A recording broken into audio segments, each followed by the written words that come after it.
Well, it's going pretty good. We're definitely excited. Tiana's really excited about being home right now. Can you say something? She got cinnamon toast crunch in her mouth. Hold on.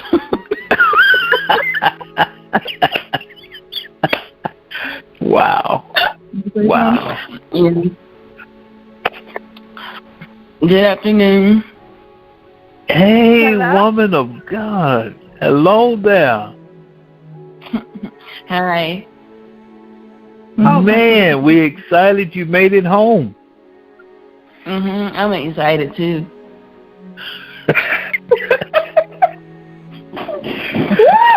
Wow. Hope everybody on there is jumping right now in Jesus' name.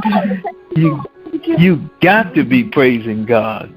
You got to. Yeah. How long was this? This was about, what was it, 4 months, 5 months? About 4 months and 10 days. Wow, my God. You ready to preach?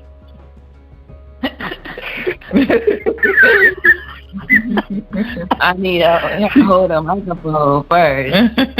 She said she need help holding the microphone first, but we're going to get there too. My God, man, what a blessing, what a blessing. Wow. Yeah, it's definitely been a journey. And I was asked to expound on what it has taught me, the experience. I can go into the whole journey and but that would be so long. It would be such a long conversation. However, what I have learned through this experience is that if I can go back and just touch on, I have to give you this in order for you to understand where I'm coming from with the walk and with the journey. When my cousin passed away, Derek, when he passed away, I had such mixed feelings. I was angry. I was upset. I was questioning God because I know we prayed, we fasted, we did all the things that we know to do. And I even thought I heard God say healed, and I spoke it, and other people spoke it, and it really upset me when he passed away. Now, with that being said, like I said, I was angry, I was upset, but I had to sit myself to the side and really go to God for myself and really just tell him how I felt. And I know that sometimes we all are in those places where we have to sit down and have a one-on-one with God and say, you got to help me with this. And so with that being said, he brought me some clarity, with his passing. And as my brother is sitting right here right now, oddly enough, he came to me with some, different things, and especially what stood out with me about what he said was we can't always expect God to do what we want him to do, because he knows best. He knows what we need. He knows the future. He made us. He created us. He knows everything about us. So it's not always about what we want, because our needs could be so selfish. We could be very selfish in our ways. And so God had to remind me, he was very sick. Why would you want him to live in that way, or we don't know what would have happened, So I had to come to grips with that.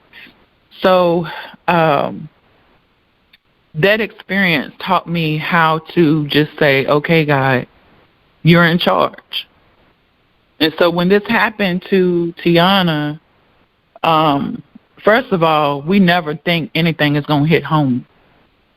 It happens to other people. It don't happen to you. So with this experience, when she took care of me and she would slip me notes under the door, or I would hear her in the other room praying, and worshiping and, you know, and just saying, Mommy, you got to get better. You know, just that push. Because truly, certain times you feel so bad in your body that you want to give up when you're sick. And I know some people out there who deal with certain sicknesses and things like that. Sometimes your body feels so bad, you just want to say, okay, that's enough.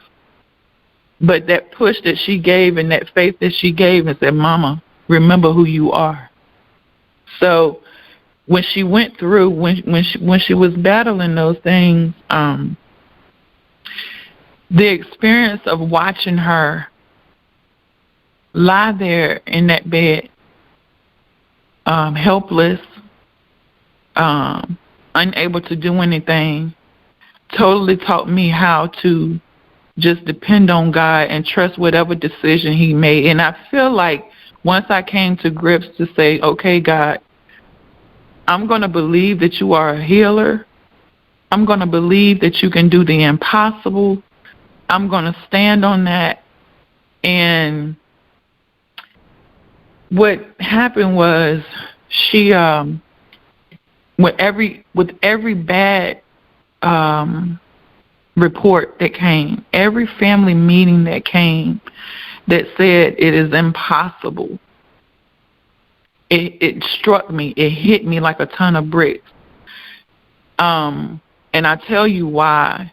Because when you're battling in your mind the natural, the flesh thinking, as far as I was battling being a nurse and knowing what I knew through teaching and experience, battling between the spiritual mindset of what I knew to say, how I was taught to believe, it was a tremendous battle, because I was constantly going by what I was hearing, what I was seeing, but then what I know to believe. And what I was seeing and what I was hearing was standing louder than what I was believing, because it was tangible. And so I had to pull strength.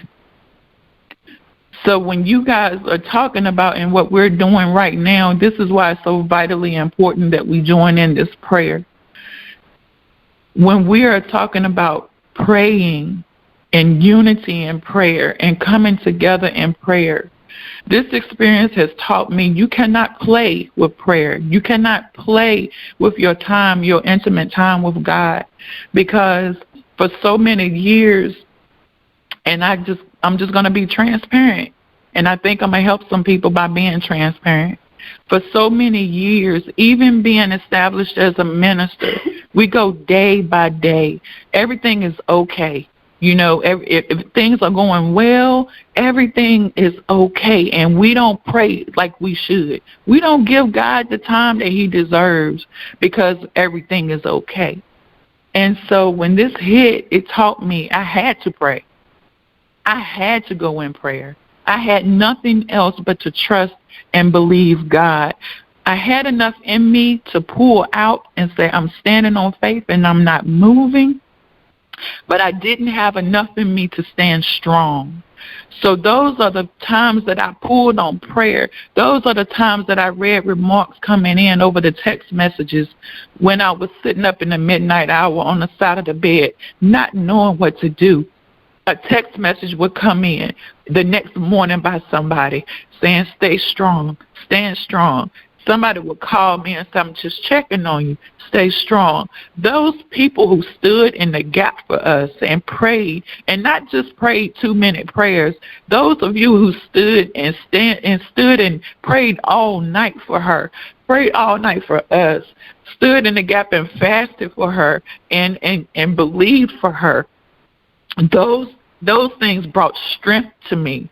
Sometimes I would wake up and I don't know where the strength came from. I just knew I had it. And I remember specifically one day watching the movie Breakthrough. If you haven't seen it, you need to see it. So when I watched that movie Breakthrough and I saw the strength of that woman praying for her son, even though they pronounced him dead, she prayed for him, and she said, God, you have to do this. She prayed, and that movie gave me a strength that I cannot explain. And when I went up to the hospital for that meeting, I said, I'm standing strong for her. I'm not moving. I'm unshakable right now. But I always had in my mind when she was being coded, I told God when I was praying, and I said, I believe your will is for her to live, but nonetheless, thy will be done. When I came to grips with thy will be done, I'm okay with whatever you decide, God, because you are God and you know what's best. And so I feel like once I released that and it was okay, then God said, okay, now I got something to work with. However, like I was saying, the experience is just taught me how to really, to put it all in a nutshell, not play with God, not play with my salvation, not play around or toy around with my time with God, because this time is not promised. Your time is not promised here. And you better know where you're going. You better know that you're going to be meeting God in heaven, because we go to church and we do stuff for so long, and we act in form for so long, and everything that we're taught, we just do. We perform. We follow in behind. We have to do the things that we're taught to do, and follow this suit and follow that suit. And it's not about that. That's why I'm so happy that we're not even in the church walls right now, because it's taught me how to stay connected and how to form a relationship with Christ himself. And that time spent in that intimate moment it brought such another level of believing, because all of you know, when we got together, and I can call it out many times, Pastor Howard would say, jump for your release. There's a miracle in here. There's this, there's that, do this, do that. And we just automatically go in, and we just automatically do these things, and we just run and all this kind of stuff, but yet we go right back to our way of doing whatever we want to do, not even understanding why we're doing these things. Leadership understands why they announced it, and they see, but why are you performing the act of it? And so what I made a promise to myself, I said, regardless of whatever somebody say, there's a miracle. Run for your miracle. You better know what you're running for and what you're asking for. Because whatever form that miracle is going to come in, you got to go through that test. And you got to be able to withstand it. So that's why it's so important that we build that relationship with Christ, and to know our walk with Christ, and to know our position, and pretty much know who you are in Christ. Because the plan of the enemy is not playing with you. It's not playing with your family. Generational curses are not playing with you. It's not playing with your seed. And so in order to stand strong, you got to know who you are. So whichever form the enemy come with words, in this form he was coming through the doctors. This form he was coming through what they know, but it was truth. So the word says that the enemy knows truth. He know more than you do. He know where to hit you. He know how to hit you in your emotions. He know where to strike you in your mental. I'm telling you, the mental battle is real. And sometimes you have to reach out for that help. Sometimes you got to grab strength wherever you can get it from, so that you don't fall. And so that mental battle that I was going through was simply pray. And I have to let you all know, and I'm not going to be much longer, but I have to let you all know that about a dream that I had. Because of this, I feel like it told me something. So the first part of the dream, I saw Tiana walking downstairs, and she had a limp, but nonetheless she was walking. and she had admitted to stealing $40, but put it back because she felt bad. And she said, I only have 4 ones left now, Mommy, but they belong to me. And so when I looked up those numbers 40, I looked up the number 4. Actually, Cheryl looked up 40 for me. But the number 4 meant new creation or creative. So I was like, God, with her, she's a new creation right now. You have made her totally new. And the second part, I was talking to my brother Shane, and he said, all you have to do is keep reading, keep praying every day, and you'll get it. You will start seeing the change. And so that's what we're doing now in our 24-hour prayer. You cannot, it is so detrimental that we do this prayer and not even just at your appointed time, because you can get so used to your appointed time that it becomes just a natural thing. Just, it's my time to pray now, so let me go ahead on and pray. And your heart not even be in it. So make up your mind that you're doing this because you want to see change in your community, change in your household, change in your seed. And so that's what I had to do. My heart had to change. I couldn't go on being the normal church person. I couldn't go on and form anymore. So I had to change my heart. I had to change my mindset about how I viewed my relationship with God. And then the third part of the dream was I was keeping a little boy for a friend, and the little boy was so active and disorderly that he didn't want to listen or obey anyone. He would terrorize anywhere he went. And I remember grabbing him up and trying to rebuke the demons because I could see what was controlling him and cast them out, but it was not working. So how many of us do that already? We speak what we know. We speak words. We say what we know, but it doesn't work. So because our heart is not connected. And they weren't acknowledging, the demons weren't acknowledging who I was, even though I said the right words. And then I became very angry, and I boldly and with authority grabbed the boy and saw past his eyes. I looked at him and I saw past his eyes, and I addressed the demon head on. And I admitted my faults, but I acknowledged the fact that the word says it's only a small amount of faith that I need, and God will use it.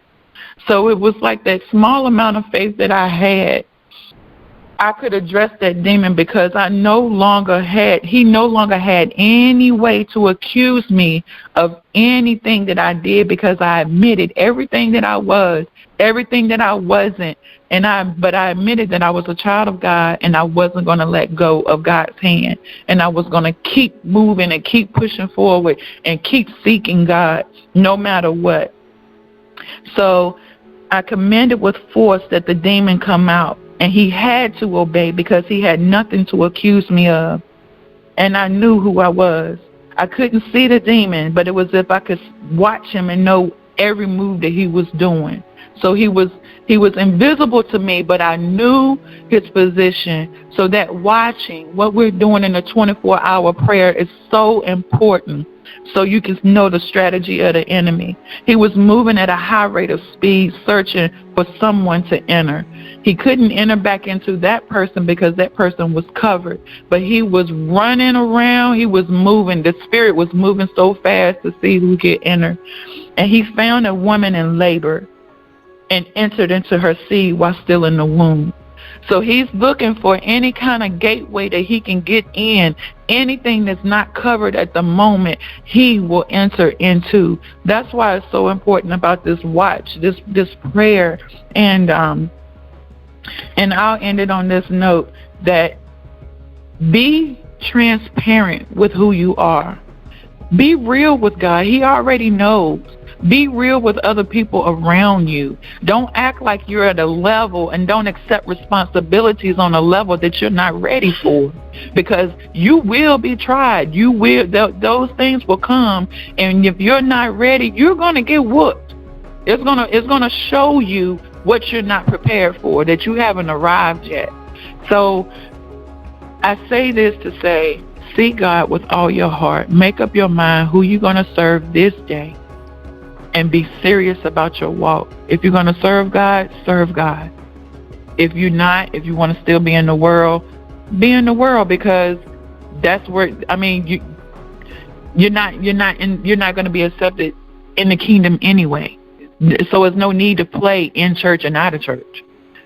So make your relationship the best relationship that you can with God, and allow Him to form you, allow Him to make you, allow Him to allow other people to see how God is transforming you from glory to glory to glory. But you have to be real with yourself and where you're located with Him, and give Him something to work with. Amen.